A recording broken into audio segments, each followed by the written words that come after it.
बोलिए मेरे बांके बिहारी लाल की जय।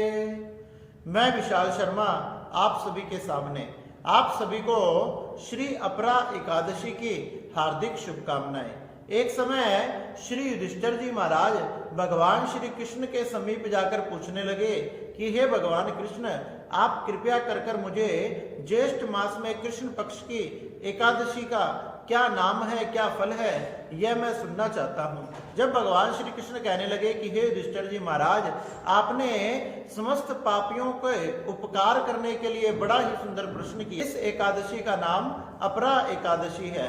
इस एकादशी को धारण करने से मनुष्य के समेरु के समान पाप भी नष्ट हो जाते हैं।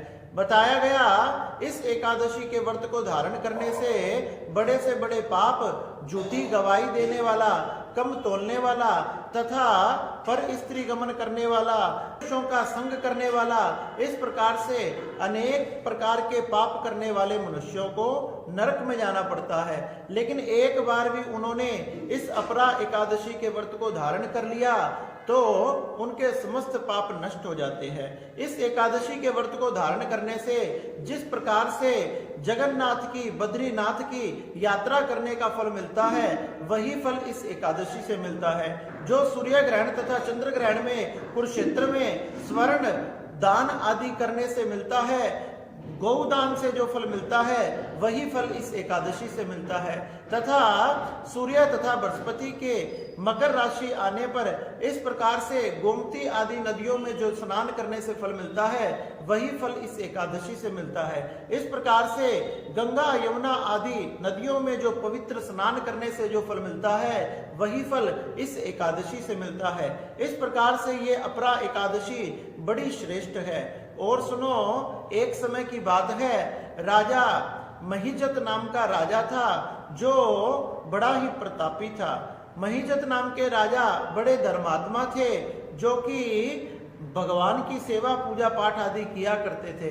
लेकिन कोई पूर्व जन्म के अपराध ही थे, उनका छोटा भाई उनसे द्वेष करने लगा और उसी द्वेष भावना के तहत वह सोचने लगा किसी भी प्रकार से मेरा भाई गद्दी से हट जाए, मैं राजा बन जाऊं। एक दिन अवसर पाकर उसने अपने बड़े भाई का वध कर दिया और उसकी हत्या करने के बाद उसे जंगल में जाकर पीपल के पेड़ के नीचे गाड़ दिया। अकाल मृत्यु से मरने के कारण वह भी प्रेत बनकर उस पीपल पर चिपका रह गया तथा वहां से गुजरने वाले मनुष्यों को परेशान करने लगा। एक समय की बात है, एक महात्मा वहां से जा रहे थे। महात्मा की दिव्य दृष्टि उस प्रेत पर पड़ गई।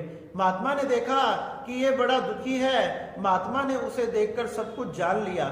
महात्मा ने सोचा ऐसा कोई सुंदर उपाय करूं जिससे इसका कल्याण हो जाए, उद्धार हो जाए। महात्मा ने यही सब विचार कर ज्येष्ठ मास में कृष्ण पक्ष की अपरा एकादशी का व्रत धारण किया, भगवान का कीर्तन किया, भगवान का पूजन किया, द्वादशी के दिन पारण किया और संपूर्ण फल उस प्रेत को समर्पित कर दिया। जैसे ही उस प्रेत को फल समर्पित किया, वह तो सुंदर वस्त्र आदि धारण कर और सुंदर आभूषण आदि धारण कर सामने खड़ा हो गया। मुनि को प्रणाम किया, नमस्कार किया। मुनि को देखते ही देखते उसे लेने के लिए सुंदर विमान आ गया।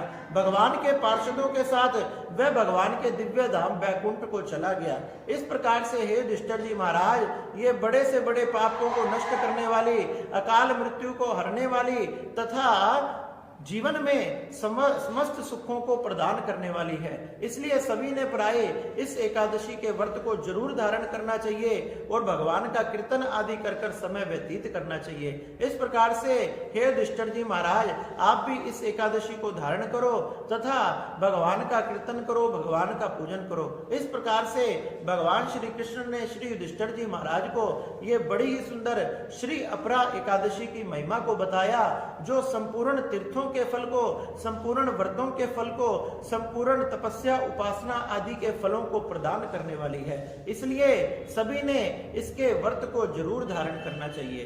बोलिए बांके बिहारी लाल की जय।